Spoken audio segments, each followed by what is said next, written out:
నమస్తే welcome to 69 TV Telugu నేను Jitendra bulletin లోకి వెళ్లే ముందు హెడ్లైన్స్ చూద్దాం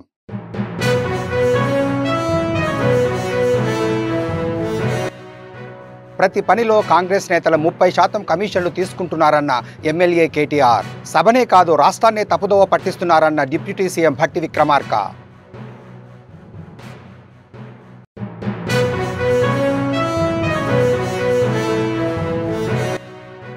బీఆర్ఎస్ ప్రభుత్వం ప్రవేశపెట్టిన ధరణి బాగుందో లేదో ఎన్నికల్లో స్పష్టత వచ్చింది రానున్న ఎన్నికల్లో భూభారతిని ప్రజల్లోకి తీసుకెళ్తామన్న మంత్రి పొంగులేటి శ్రీనివాస్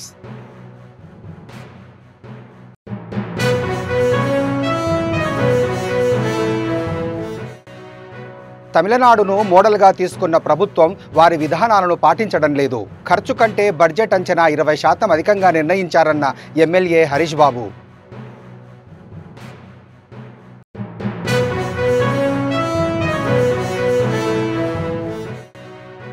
కమ్యూనిజం లేదు క్యాపిటలిజం లేదు భవిష్యత్ అంతా టూరిజాందే 30 ఏళ్ల క్రితం అన్న మాటలు గుర్తు చేసుకున్న CM Chandrababu Naidu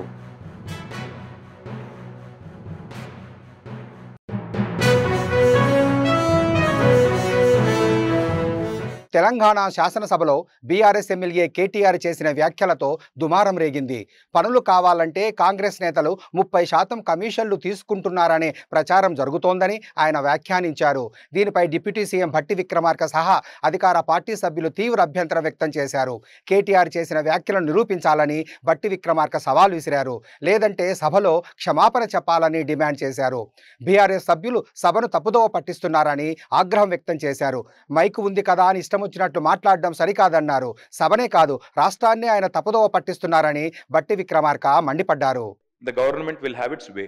That is the essence of democracy. దయచేసి నేను వారిని మిమ్మల్ని కూడా కోరేసి సార్ మంత్రులకి సంయమనం ఉండాలి రిస్ట్రెయింట్ ఉండాల్సింది ట్రెజరీ బెంచెస్ కి అపోజిషన్ సహజంగానే మేము ప్రభుత్వం చేయని పనులు ఇస్తానని చెప్పిన మాటలు హామీలు మేము దయచేసి ప్రకాష్ స్పీకర్ గారు ఒకటే రిక్వెస్ట్ మంత్రులకి మీరు దయచేసి చెప్పండి ఇప్పుడు మేము కూడా ప్రొవోక్ చేయాలనుకుంటే మేము కూడా మాట్లాడచ్చు సార్ మేము కూడా చెప్పొచ్చు 30% కమిషన్ అని వాళ్ళ ఎమ్మెల్యేలు అంటున్నారు 20% కమిషన్ అని సెక్రటేరియట్ లో ధర్నాలు అవుతున్నాయి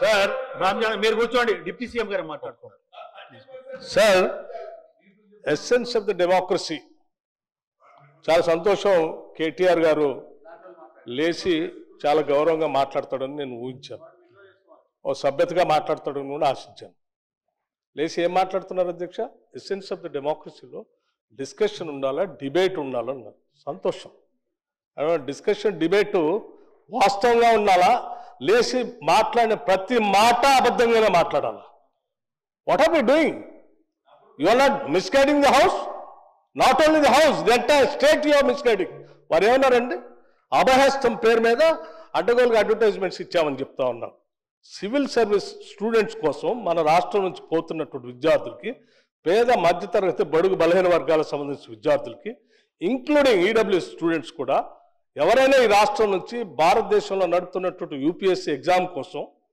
డబ్బులు లేకుండా ఇబ్బంది పడతా ఉంటే వాళ్ళకు కొంచెం ప్రోత్సహిద్దామని చెప్పి మేము ప్రిలిమినరీ పాస్ అయినటువంటి వాళ్ళందరికీ ప్రతి అభ్యర్థి ఎవరు అప్లై చేసుకుంటే వాళ్ళందరూ ₹1,00,000 ఇద్దామని చెప్పాం మెయిన్స్ కంప్లీట్ చేసి ఇంటర్వ్యూకి పోతా ఉంటే ఢిల్లీకి పోయి ఆడ ఉండటానికి కోచింగ్ తీసుకోవడానికి ఎంతో కొంత సాయం చేస్తే కొద్దిగా ఎక్కువ మంది ఇంటర్వ్యూలో సెలెక్ట్ అయ్యి మన రాష్ట్ర విద్యార్థులు వస్తే రాష్ట్రానికి గౌరవం కొంత మర్యాద కొంత భవిష్యత్తులో వాళ్ళు ఎక్కడున్నా కానీ రాష్ట్ర ప్రయోజనాల కోసం ఉపయోగపడతారని వాళ్ళకు ₹1,00,000 ఇద్దామని చెప్పాం ఇది మంచి పథకం కదా అధ్యక్ష is there anything wrong in this in the interest of the స్టేటే కదా చేసిన దానికి మీరు 4 కోట్లు చేశారు 40 కోట్లు అడ్వర్టైజ్మెంట్ చేసుకున్నారు నేను అడుగుతా ఉన్నాను పల్లా రాజేశ్వరరెడ్డి గారిని అడ్వర్టైజ్మెంట్ మీరు చూసారా ఇచ్చామో ఇది is it not a blanket statement of misguiding the house can't do like this అధ్యక్ష వారు లేచి ఇంకో ఆయన లేచి మాట్లాడుతూ ఉన్నారు కేటీఆర్ గారు ఏమండి 30% తీసుకున్నారు కమిషన్ తీసుకున్నారు అన్నమాట ఎవరండి 40,000 కోట్ల రూపాయలు పనులు చేపించి బిల్లులు ఇవ్వకుండా రాష్ట్రం మీద 1,00,000 కోట్ల పైబడి అప్పులు చేసి మీరు పోతే వాళ్ళందరూ బిల్లులు రాక నానా బాధపడుతూ రాష్ట్రం కోసం అటు తిరిగి ఇటు తిరిగి సెకండరీ చూసి తిరిగి నానా బాధపడుతున్నారు. మీ పాపం వల్ల ఈరోజు రాష్ట్రంలో 1,00,000 కోట్ల పనులు చేసినటువంటి వాళ్ళ బిల్లు లేక ఏడుస్తున్నారు. ఎంతో కొంత మేము బాగు చేసి కొద్ది సర్ది చేసి ముందుకు పోతా ఉంటే అడ్డగోలుగా మీరు ఈ మాటలు మాట్లాడటం ఇది వాస్తవా? తెలంగాణ అసెంబ్లీ సమావేశాల్లో భాగంగా ఇవాళ సభలో ధరణి భూభారతిపై చర్చ ఆసక్తికరంగా కొనసాగింది. అధికార విపక్ష నేతలు పరస్పర ఆరోపణలతో సభ దద్దరిల్లింది. ఈ క్రమంలోనే మంత్రి పొంగులేటి శ్రీనివాసరెడ్డి మాట్లాడుతూ బీఆర్ఎస్ ప్రభుత్వం ప్రవేశపెట్టిన ధరణి బాగుందో లేదో అన్న విషయంపై ఇప్పటికే ఇటీవల జరిగిన ఎన్నికల్లో పూర్తి స్పష్టత వచ్చిందని అన్నారు. వచ్చే ఎన్నికల్లో ధరణిని అజెండాగా తీసుకొని ముందుకు వెళ్తూనే భూభారతి కాన్సెప్టుతో ప్రజల్లోకి వెళ్తామని మంత్రి పొంగులేటి శ్రీనివాసరెడ్డి స్పష్టం చేశారు. ఎన్నికలు ఏవైతే మొన్న ఎన్నికలకు పోయే ముందు కాంగ్రెస్ పార్టీ ఆలోచన ధరణిని గురించి చాలా స్పష్టంగా ధరణినే ఏజెండా చేసుకొని ధరణి కాన్సెప్ట్ మీదనే ధరణిని రెఫరెండంగా తీసుకొని కాంగ్రెస్ పార్టీ ఒక స్లోగన్ ఇచ్చింది, వాళ్ళు ఒక స్లోగన్ ఇచ్చారు. ఫైనల్ కంక్లూజన్ తెలంగాణ ప్రజలు ధరణి బాగుందా బాగలేదా అనే నిర్ణయాన్ని సార్వత్రిక ఎన్నికల్లో ప్రజల తీర్పు స్పష్టంగా చూశాం. గతంలో 2020 చట్టం ఏ రకంగా చేశారు, ఎంత ఆతృతగా చేశారు, ఆ చేసిన దాంట్లో ఇటున్న సభ్యులే ఇబ్బంది పడలేదు. ఇటున్న సభ్యులు కూడా కోకొల్లల మంది ఇవాళ శాసనసభ్యులుగా, ఎమ్మెల్సీలుగా, పార్లమెంటు సభ్యులుగా, గతంలో మంత్రులకు చేసిన అనేక మంది వారి భూములకు సంబంధించిన ధరణి వల్ల నిన్న మొన్న నా పక్కన వచ్చి కూర్చొని డిస్కషన్ చేసేవన్నీ కూడా వారి వ్యక్తిగతంగా సంబంధించిన భూములు ధరణిలో మిస్ అయినాయనే వచ్చి అడుగుతున్న సందర్భం స్పష్టంగా చూశాం. నేను తమరి ద్వారా గౌరవ సభ్యులకు ఒక్కటే చెబుతున్నాను, ఎస్ కాంగ్రెస్ పార్టీ సైంటిఫిక్గా ప్రజల కోరిక మేరకు భూభారత కాన్సెప్ట్తోనే రాబోయే మళ్ళీ సార్వత్రిక ఎన్నికల్లో భూభారత కాన్సెప్ట్తోనే మేము పోతున్నాం. మీరు ధరణి కాన్సెప్ట్తో ఆనాడిపోయి మీరు అదే మళ్ళీ మీది మీరు సమర్థించుకునే పని చేస్తున్నారు తప్ప గౌరవ మా భట్టి గారు చెప్పినట్లు నిజాన్ని ఒప్పుకోకుండా, నిజాన్ని నిజమని చెప్పకుండా అహం అడ్డం వచ్చి మీరు మాట్లాడుతున్నారే తప్ప తప్పకుండా భూభారతని చాలా ప్రజల కోసం, ప్రజల సౌకర్యార్థం పబ్లిక్గా అనేక సందర్భాల్లో పబ్లిక్ డొమైన్లో పెట్టి చర్చించిన తర్వాత భూభారతి తీసుకొచ్చాం. మీరిచ్చే సూచనలు సలహాలు తప్పకుండా మంచివైతే సేకరిస్తాం. మళ్ళీ ఎన్నికల్లో ఈ భూములకు సంబంధించి భూమి ఆసాములకు ఇచ్చే భద్రతకు సంబంధించి భూభారతిని ఈ మా ప్రభుత్వం ఇదే రెఫరెండంగా మళ్ళీ ఎన్నికలు పోతాం. తప్పకుండా ప్రజలు ఎవరిని ఆశీర్వదిస్తారో చూద్దాం. అధ్యక్ష, తెలంగాణ అసెంబ్లీలో బడ్జెట్ సమావేశాలు కొనసాగుతున్నాయి. ఇందులో భాగంగా రాష్ట్ర బడ్జెట్పై బీజేపీ ఎమ్మెల్యే పాల్వాయి హరీష్ బాబు మాట్లాడుతూ కీలక వ్యాఖ్యలు చేశారు. తమిళనాడును రోల్ మోడల్గా తీసుకునే రాష్ట్ర ప్రభుత్వం వారు పాటించిన విధానాలను ఫాలో అవ్వడం లేదన్నారు. తెలంగాణ రాష్ట్ర ఖర్చు కంటే బడ్జెట్ అంచనా 20% అధికంగా నిర్ణయించారని గుర్తు చేశారు. గతంలో బీఆర్ఎస్ ప్రభుత్వం కూడా ఇలానే చేసిందని గుర్తు చేశారు. సీఎం రేవంత్ రెడ్డి గన్పూర్ సభలో చేసిన వ్యాఖ్యలను ఈ సందర్భంగా ఆయన గుర్తు చేశారు. గతేషోకో న కర్తవ్యే భవిష్యం నైవ చింతయే వర్తమానేన కాలేన వర్ధయంతి విచక్షణ. ఎంతసేపు మనం గతం గురించి మాట్లాడుకునే కన్నా, అంటే వీళ్ళు అప్పులు చేసిండ్రు, వీళ్ళు మనకు న్యాయం చేయలేదు, వీళ్ళు మనకు అప్పులు చేసిండ్రు, రాష్ట్రాన్ని అప్పుల ఊబిలోకి నెట్టిండ్రు కాబట్టి వాళ్ళు ట్రెజరీ బెంచెస్ నుంచి అపోజిషన్ బెంచెస్కి వచ్చారు అధ్యక్ష. కాబట్టి గతం గురించి మర్చిపోయి వర్తమానమున మీ కర్తవ్యాన్ని దండిగా నెరవేర్చండి అని చాణక్యుడు చెప్పిండు అధ్యక్ష. ఎంతసేపు గతాన్ని గురించి బాధపడకండి, వర్తమానమున మీ కర్తవ్యాన్ని దండిగా నెరవేర్చండి అని చాణక్యుడు చెప్పిండు. కాబట్టి మీరు వర్తమానమున మీ కర్తవ్యాన్ని దండిగా నెరవేరుస్తారని ఆశిస్తూ తెలంగాణ జిఎస్డిపి అధ్యక్ష, ఇవాళ GSDP growth has decreased from 11.9% to 10.1. 2% తగ్గింది అధ్యక్ష. కాబట్టి ఎప్పుడైతే గ్రోత్ రేట్ తగ్గుతుందో అందరికన్నా ఎక్కువ ఇబ్బంది. మేము గతంలో రామకృష్ణారావు గారు మాకు పునశ్చరణ తరగతుల సందర్భంగా MCRHRDలో మాకందరూ ట్రైనింగ్ సెషన్ ఇచ్చారు. whenever the growth rate decreases, the rich won't have a problem, the elite won't have a problem, the poorest of poor will have a problem. అందరికన్నా ఎక్కువ గ్రోత్ రేట్ తగ్గితే అందరికన్నా ఎక్కువ ఇబ్బంది పడేది పిరమిడ్ లో కింద ఉన్న వాళ్ళే ఇబ్బంది పడతారు. The poor people where hurt. నేనేం చెప్తున్నా అంటే ఈ గ్రోత్ రేట్ కిందికి చూడడం అనేది చాలా ఇబ్బందికరమైన పరిస్థితి అని నేను మీకు తెలియజేస్తున్నా అధ్యక్ష. అట్లనే జిఎస్డిపి ఆఫ్ తెలంగాణ ఎంత ఉంది అధ్యక్ష? 16 లక్షల కోట్లు. మన బడ్జెట్ 3,05,000 కోట్లు. అవునా? మనం తమిళనాడు తోటి బాగా కంపేర్ చేసుకుంటాం. తమిళనాడును మనం రోల్ మోడల్ గా తీసుకుంటాం. ఇటీవల మన ముఖ్యమంత్రి గారు తమిళనాడు పోయి వచ్చారు, గొప్పగా పరిపాలన సాగిస్తున్నారని అక్కడ చెప్పుకున్నారు. నేను తమిళనాడు జిఎస్డిపిని కోడ్ చేయదలుచుకున్నా. 36 లక్షల కోట్ల వాళ్ళ జిఎస్డిపిలో వాళ్ళ బడ్జెట్ ఎంత అధ్యక్ష? 4,86,000 కోట్లు మాత్రమే. అంటే మనకన్నా మోర్ దెన్ డబుల్ జిఎస్డిపి ఉన్న రాష్ట్రం మనకన్నా తక్కువ బడ్జెట్ పెట్టుకుంటుంది. ఎందుకంటే మనం ఇక్కడ ఓవర్ ఎస్టిమేషన్ చేస్తున్నాము, మన ఫిగర్స్ ని ఇన్ఫ్లేట్ చేస్తున్నాం, బడ్జెట్ ఫిగర్స్ ని. ఖర్చు దానికి అనుగుణంగా ఉండలేదు. 20% తక్కువ ఖర్చు పెడుతున్నాం మనం పెట్టిన ఫిగర్స్ కి, మనం చేస్తున్న ఖర్చుకు మన యాక్చువల్ బడ్జెట్ ఎక్స్పెండిచర్ కు మనం బడ్జెట్ ఎస్టిమేట్ కు 20% డిఫరెన్స్ ఉంటుంది. గతంలో వీళ్ళు కూడా అదే పని చేశారు. అదే ఓరవడిని మీరు కూడా కొనసాగిస్తే ఎట్లా అధ్యక్ష? కాబట్టి ఈ over estimation and under spending should be curtailed at any cost. AP సచివాలయంలో ముఖ్యమంత్రి చంద్రబాబు నాయుడు అధ్యక్షతన జరుగుతున్న జిల్లా కలెక్టర్ల సమావేశం 2వ రోజు ప్రారంభంలో సీఎం మాట్లాడారు. రాష్ట్ర చరిత్రలోనే తొలిసారిగా జిల్లా అభివృద్ధి ప్రణాళికలపై రాష్ట్ర స్థాయిలో చర్చిస్తున్నామని తెలిపారు. సుమారు 30 ఏళ్ల క్రితం టూరిజాన్ని ప్రోత్సహించేందుకు ప్రయత్నిస్తుంటే ప్రతిపక్ష సభ్యులు అడ్డుపడుతుంటే అప్పుడు నేను కమ్యూనిజం లేదు, క్యాపిటలిజం లేదు, సోషలిజం లేదు, భవిష్యత్ అంతా టూరిజానిదే అని అన్నప్పుడు కమ్యూనిస్టులు నాపై విరుచుకపడ్డారని తెలిపారు. పేదరికం నిర్మూలనకు, సంపదను సృష్టించే టూరిజం తదితర అంశాలకే భవిష్యత్ అంతా ప్రాధాన్యతనిస్తుందని, భౌతికవాదమే వస్తుందని ఆ రోజు చెప్పిన విషయాలను గుర్తు చేశారు. నేను లాంగ్ బ్యాక్ ప్రతిరోజు అనవసరంగా ఇది చేస్తూ ఉంటే టూరిజాన్ని ప్రమోట్ చేసేటప్పుడు అడ్డపడతా ఉంటే ఒకసారి ఉన్నాను. కమ్యూనిజం లేదు, క్యాపిటలిజం లేదు, సోషలిజం లేదు, all isms are over, only tourism will prosper in future, cut అందరూ ఫాలో కమ్మని చెప్పాను. అప్పుడు నా మీద కమ్యూనిస్టు విరుచుకుపడ్డారు. కమ్యూనిజం లేదంటారు మీరు, ఇట్ ఈస్ ఎ రియాలిటీ, చాలా దేశాల్లో ఉందంటే కాదు, ఇంకంతా కూడా మెటీరియలిస్టిక్ హ్యాపీనెస్ వస్తుంది తప్ప సంపద, పేదరిక నిర్మూలన ఇవి వస్తాయని చెప్పాను. నిన్న తెలంగాణ అసెంబ్లీలో వెరీ ఇంట్రెస్టింగ్, సిపిఐ సభ్యుడు కోనూనేని ఎమ్మెల్యే అతను రైజ్ చేసి, నాడు చంద్రబాబు అంటే కోపం వచ్చేది, నిజంగా ఖర్చు లేని నిజం టూరిజమే అని ఆయన స్టేట్మెంట్ ఇచ్చే పరిస్థితికి వచ్చాడు. Very interesting statement. అంటే గతంలో చంద్రబాబు ఉమ్మడి ఏపీ సీఎంగా ఉన్నప్పుడు ఏ ఇజం లేదు, ఇక టూరిజమే ప్రధానం అనేవారు. ఏ ఇజం లేదంటే అప్పుడు మాకు కోపం వచ్చేది, కానీ నిజంగా ఖర్చు లేని నిజం ఏదైనా ఉందంటే అది టూరిజమే అని సిపిఐ ఎమ్మెల్యే కోనమనేని సాంబశివరావు అన్నారు. బడ్జెట్ పద్ధతులపై మంగళవారం తెలంగాణ శాసనసభలో జరిగిన చర్చలో ఆయన మాట్లాడారు. వాట్ ఐఎమ్ సేయింగ్, నేను చెప్పింది 30 ఏళ్ళు పట్టింది అర్థం చేసుకోవడానికి.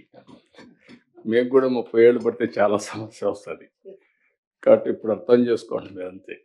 ఈరోజు చెప్పేదంతా కూడా ప్రాక్టికల్గా ఒక ఐడియా వచ్చిన తర్వాత దాన్ని అమలు చేయడం, రియల్ టైంలో చేస్తే ఫలితాలు ఉంటాయి. It is possible. అది ఎంఫసైజ్ చేయడానికి చెప్తున్నా. I have seen everything. Now we're having 5 zones. Visakhapatnam 6 జిల్లాలు ఉన్నాయి విశాఖపట్నం జోన్లో. అదే సమయంలో గోదావరి జిల్లాలు 5 జిల్లాలు, గోదావరి జోన్, రాజమండ్రి అంటే సెంట్రల్ ప్లేస్ ఆలోచిస్తే. అదే సమయంలో గుంటూరు, కృష్ణా 5 జిల్లాలు. దీనికి దగ్గర మనం చూస్తే Amaravati will be the centre of activity. Prakasam, Nellore, Chittoor, Tirupati will be the hub కింద తయారవుతుంది. ఇదొక ఈ 5 జిల్లాలు ఒక జోరుగా ఉంటాయి. అదే మరిగా అనంతపూర్, కర్నూలు, కడప, హిందూపూర్, నంద్యాల. దీనికి అనంతపూర్, ఎందుకంటే ఇప్పుడు తిరుపతి నేచురల్ డెస్టినేషన్ అవుతుంది. మీరు ఆ ఫిగర్స్ చూస్తారు. Visakhapatnam already emerged as number 1, but spoke models ఎట్లున్నాయో కూడా డిస్కస్ చేద్దాం. Amaravati will emerge because of capital. ప్రతి పేద ఆడబిడ్డకు ఏడాదికి 3 ఉచిత గ్యాస్ సిలిండర్లు ఇస్తామన్న హామీని కూటమి ప్రభుత్వం నిలబెట్టుకుందని, దీపం 2 పథకంలో తొలి ఉచిత గ్యాస్ సిలిండర్ పొందేందుకు ఈ నెలాఖరు వరకే గడువు ఉందని మంత్రి నాదెండ్ల మనోహర్ తెలిపారు. ఇప్పటికీ పొందని వారు ఎవరైనా ఉంటే వెంటనే బుక్ చేసుకోవాలన్నారు. ఇప్పటి వరకు 98 లక్షల మంది తొలి ఉచిత సిలిండర్ను వినియోగించుకున్నారని మంత్రి నాదెండ్ల మనోహర్ వివరించారు. కుటుంబాల జీవన ప్రమాణాలను మెరుగుపరిచే ఉద్దేశంతో కేంద్ర రాష్ట్ర ప్రభుత్వాలు అత్యంత ప్రతిష్టాత్మకంగా దీపం 2 పథకం రూపొందించడం జరిగిందన్నారు. ఈ పథకానికి 2684 కోట్లు కూటమి ప్రభుత్వం మంజూరు చేసిన విషయాన్ని మంత్రి నాదెండ్ల గుర్తు చేశారు. అందరూ నమస్కారం అండి. కూటమి ప్రభుత్వం ఎన్నికల ముందు ఇచ్చిన సూపర్ 6 హామీలో భాగంగా దీపం 2 పథకం అద్భుతంగా మన గౌరవ ముఖ్యమంత్రి గారు, అదేవిధంగా గౌరవ ఉప ముఖ్యమంత్రి గారి ఆలోచనలతోటి దీపావళి నుంచి రాష్ట్ర ప్రజలందరికీ కూడా మొదటి విడతలో భాగంగా ప్రతి ఒక్క లబ్ధిదారులకి దీపం 2 కింద గ్యాస్ ఉచితంగా అందించడానికి ఒక అద్భుతమైన ప్రయత్నం జరిగింది. ఇప్పటి వరకు సుమారు 98 లక్షల మంది వినియోగదారులు దీన్ని ఉపయోగించుకున్నారు. మార్చి 31వ తారీఖు వరకు ఇంకా సమయం ఉంది కాబట్టి దయచేసి మన రాష్ట్రంలో అర్హత ఉన్న లబ్ధిదారులందరూ కూడా ఉచిత గ్యాస్ పథకం దీపం 2 కింద పొందే విధంగా మీరు ఇమీడియట్గా నమోదు చేసుకోవాల్సిన అవకాశం ఉంది. మరి ఏప్రిల్ 1 నుంచి కొత్తగా మళ్ళీ 3 గ్యాస్ సిలిండర్లు ఇవ్వబోతున్నాం కాబట్టి ఆ కార్యక్రమం ప్రారంభం అవ్వకుండా ముందు ఈ కార్యక్రమంలో మొదటి విడతలో భాగంగా ఉన్న ఒక ఉచిత గ్యాస్ సిలిండర్ని ముందుగా మీరు మార్చి 31వ తారీఖు లోపు తీసుకోవాల్సిన అవసరం ఖచ్చితంగా ప్రతి ఒక్కరికి ఉందని ఈ సందర్భంగా గుర్తు చేస్తూ దయచేసి ఇమీడియట్గా మీరు నమోదు చేసుకుని మార్చి 31వ తారీఖు కల్లా మీరు గ్యాస్ బుకింగ్ చేసుకోమని మరొకసారి రాష్ట్ర ప్రభుత్వం తరఫున పౌర సరఫరాల శాఖ నుంచి మీ అందరూ కూడా విన్నవించుకుంటారు. రాజధాని లేని రాష్ట్రం ఆంధ్రప్రదేశ్ మాత్రమేనని మంత్రి నారాయణ అన్నారు. అమరావతి ప్రాంతంలో ప్రిన్సిపల్ సెక్రటరీల భవన నిర్మాణ సముదాయాలను సందర్శించారు.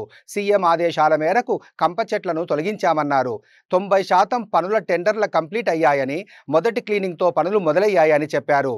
ఎమ్మెల్యే, ఎమ్మెల్సీ, ఉన్నతాధికారుల భవనాలు దాదాపు పూర్తయ్యాయని మంత్రి నారాయణ స్పష్టం చేశారు.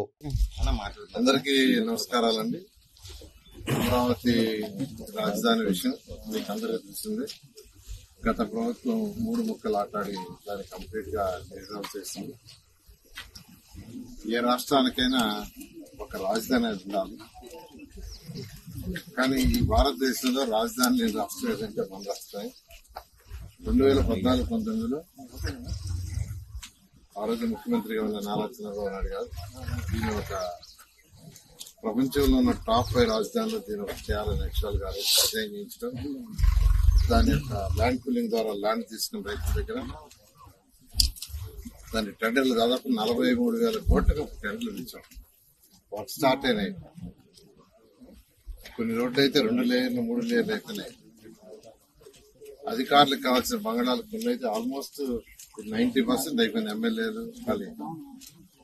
అదేవిధంగా సెక్రటరీస్, ప్రిన్సిపల్ సెక్రటరీస్, మినిస్టర్లు, జడ్జెస్ బంగాళాలు అయితే ఈ విధంగా స్ట్రక్చర్ అయిపోయింది చాలా వరకు. కానీ అవన్నీ కూడా ఆపేయటం,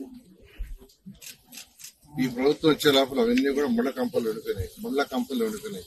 అంటే ఈ బిల్డింగ్స్ చూడాలంటే ఆ రోజు వేరే పెద్ద బిల్డింగ్స్ టవర్స్ ఎక్కి చూడాల్సి వచ్చింది. టవర్స్ ఎక్కి చూసినా ఆ పెరిగిన ముళ్ళ కంపల వల్ల 5 సంవత్సరాల్లో ఇవి కూడా అవ్వకుండా. సూడో పోలీస్ కేసును 30 గంటల్లోనే సికింద్రాబాద్ బోయినపల్లి పోలీసులు ఛేదించారు. ఫిర్యాదుదారుడే అసలు నిందితుడని తెలపడంతో పాటు సహకరించిన అతడి స్నేహితుడిని అరెస్టు చేసి 5 లక్షల నగదును స్వాధీనం చేసుకున్నారు. గ్లోబల్ కంపెనీలో ఉద్యోగం చేస్తున్న అరుణ్ కుమార్కు కంపెనీ డబ్బును కాజేయాలనే దుర్బుద్ధి పుట్టింది. మరో బ్రాంచ్లో డబ్బులు డెలివరీ ఇచ్చే సమయంలో పోలీసులు తనిఖీ పేరుతో ఆపి బ్యాగు తీసుకొని వెళ్లిపోయారంటూ కట్టుకథ చెప్పి బోయినపల్లి పోలీసులకు ఫిర్యాదు చేశాడు. కేసు నమోదు చేసుకున్న పోలీసులు దర్యాప్తులో అతడే నిందితుడని తేల్చారు. సునయన టవర్స్ లో అపార్ట్మెంట్ లో ఈ సల్లు శ్రీనివాస్ అనే అతను మార్చి 1వ తారీఖు నాడు కూడా మన బోయినపల్లి పోలీస్ స్టేషన్లో కంప్లైంట్ ఇచ్చి, ఇతను ఇంట్లో లేనప్పుడు ఒక వ్యక్తి, ఒక గుర్తు తెలియని యువకుడు అతను ఇంట్లోకి ప్రవేశించి 3 లక్షల నగదు, దాదాపు 3 తులాల 2 బంగారు చైన్లు, ఒక స్మార్ట్ వాచ్ దొంగతనం చేసినట్లు కంప్లైంట్ ఇవ్వడం జరిగింది. ఇతను కంప్లైంట్లో కూడా నేను అపార్ట్మెంట్ నుంచి బయటికి పోతున్నప్పుడు ఒక యువకుడు అపార్ట్మెంట్లోకి ప్రవేశించిండు. అయితే నేను అతను ఆపి ఎక్కడికి పోతున్నంటే ఏదో మా ఫ్రెండ్ దగ్గరికి అని చెప్పిండు. అతని మీదే డౌట్ ఉందని స్పెసిఫిక్గా కూడా కంప్లైంట్ ఇవ్వడం జరిగింది. అయితే మేము వెరిఫై చేసిన తర్వాత అతను ఒక బీటెక్ చదివే యువకుడు, అతను రెగ్యులర్గా వాళ్ళ ఫ్రెండ్ ఇంటికి పోతుంటాడు. అయితే యాక్సిడెంట్స్ ఇవన్నీ కూడా వెరిఫై చేసినప్పుడు కూడా అతను ఎటువంటి అఫెన్స్ చేయలేదు. తర్వాత ఈ కాంప్లైనెంట్ శ్రీనివాస్ని మేము గట్టిగా ప్రశ్నించి అతని మూమెంట్స్ అన్ని కూడా మొత్తం అన్ని వెరిఫై చేసిన తర్వాత అతను ఫాల్స్ కంప్లైంట్ ఇచ్చినట్లు ఒప్పుకోవటం జరిగింది. ఇట్లాంటి ఫాల్స్ కంప్లైంట్ ఇచ్చి మన లా ఎన్ఫోర్స్మెంట్ ఏజెన్సీని పోలీసు యొక్క అంటే విధుల్ని అంటే అదే ఫాల్స్ కంప్లైంట్ మీద ఫోకస్ అయ్యేటట్లు, తర్వాత ఈ మన మ్యాన్ పవర్ అంతా మిస్యూజ్ అయ్యేటట్లు ఈ విధంగా తప్పుడు కంప్లైంట్ ఇచ్చినట్లు ఇతని మీద కూడా చర్య తీసుకోవడం జరుగుతుంది. సంచారపురి కాలనీలో యాక్చువల్గా గ్రేవ్ నైట్ హెచ్పి అయితే దాంట్లో ఒక 3 వ్యక్తులు మనకు చాలా వరకు కూడా సీసీ ఫుటేజ్ కూడా చుట్టుపక్కల అన్ని వెరిఫై చేయడం జరిగింది. సంచారపురి కాలనీ, తర్వాత ఓల్డ్ ఎయిర్పోర్ట్ రూట్, ఇవన్నీ కూడా అంటే లీడింగ్ టు సంచారపురి కాలనీ రూట్స్ అన్నిటిని కూడా మొత్తం అన్ని ఏరియాస్ని కూడా సీసీ కెమెరాలు ఫుటేజ్లు అన్ని వెరిఫై చేయడం జరిగింది. ఒక 3 వ్యక్తులు అంటే సీసీ ఫుటేజ్ కూడా క్లారిటీ లేదు, అయినా కానీ మా క్రైమ్ టీము దాని మీద వర్కౌట్ చేస్తున్నారు. అయితే అక్కడ కాలనీలో మా డీసీపీ గారు మేమంతా విజిట్ చేసినప్పుడు కూడా ఎక్కువ సీసీ కెమెరాలు అయితే ఎక్కువ లేవు. వాటి గురించి కూడా చాలా వరకు కూడా ఇప్పుడు కాలనీలలో వాళ్ళకి అంటే ఎన్లైట్ చేయాలనుకుంటున్నాం. సీసీ కెమెరాల ఇంపార్టెన్స్ దాని మీద కూడా కమ్యూనిటీ అంటే ఒకటి పోలీసింగ్ ఆ ఆస్పెక్ట్లో కూడా మీటింగ్స్ పెట్టి వాటి ప్రతి కాలనీలో కూడా ఖచ్చితంగా అట్లీస్ట్ ఇంపార్టెంట్ జంక్షన్లో సీసీ కెమెరాలు పెట్టాలన్నట్లు మేము ఎన్లైట్ చేయడం జరుగుతుంది. పబ్లిక్ అదేవిధంగా ఈ వెల్ఫేర్ అసోసియేషన్, తర్వాత ఇంకేమైనా ఎన్జిఓ ఆర్గనైజేషన్స్ ఇట్లాంటి వాళ్ళు కూడా స్వచ్ఛందంగా ముందుకొచ్చి సీసీ కెమెరాలు చాలా కీలకం కాబట్టి వాటిని ఆ ఏర్పాట్లో వాళ్ళు కూడా వాళ్ళ కంప్లీట్. తిరుమల శ్రీ వెంకటేశ్వర స్వామి వారిని ప్రముఖ సినీ నిర్మాత నాగవంశి దర్శించుకున్నారు. ఉదయం వీఐపీ విరామ సమయంలో స్వామివారి సేవలో పాల్గొని మొక్కులు చెల్లించుకున్నారు. దర్శన అనంతరం రంగనాయకుల మండపంలో వేద పండితులు వేదాశీర్వచనం అందించగా ఆలయ అధికారులు శ్రీవారి తీర్థ ప్రసాదాలు అందజేసి పట్టు వస్త్రంతో సత్కరించారు. ఆలయం వెలుపల నాగవంశి మాట్లాడుతూ ప్రతి సినిమా విడుదలకు ముందు శ్రీవారిని దర్శించుకోవడం ఆనవాయితీగా వస్తుందని తెలిపారు.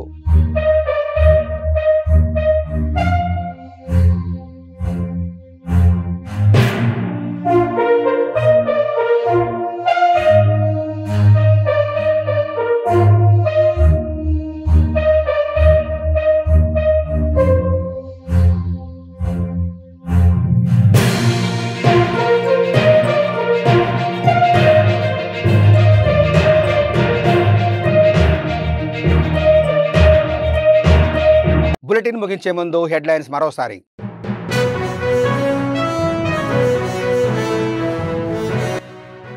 ప్రతి పనిలో కాంగ్రెస్ నేతలు 30% కమిషన్లు తీసుకుంటున్నారన్న ఎమ్మెల్యే కేటీఆర్. సభనే కాదు రాష్ట్రాన్నే తప్పుదోవ పట్టిస్తున్నారన్న డిప్యూటీ సీఎం భట్టి విక్రమార్క.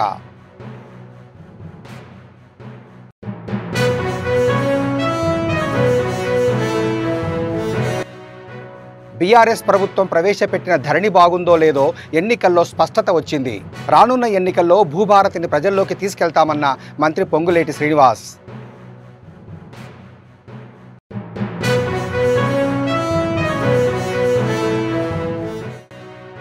తమిళనాడును మోడల్గా తీసుకున్న ప్రభుత్వం వారి విధానాలను పాటించడం లేదు. ఖర్చు కంటే బడ్జెట్ అంచనా 20% అధికంగా నిర్ణయించారన్న ఎమ్మెల్యే హరీష్ బాబు.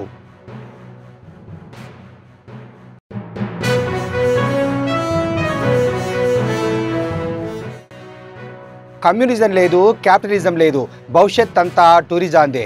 30 ఏళ్ల క్రితం అన్న మాటలు గుర్తు చేసుకున్న సీఎం చంద్రబాబు నాయుడు.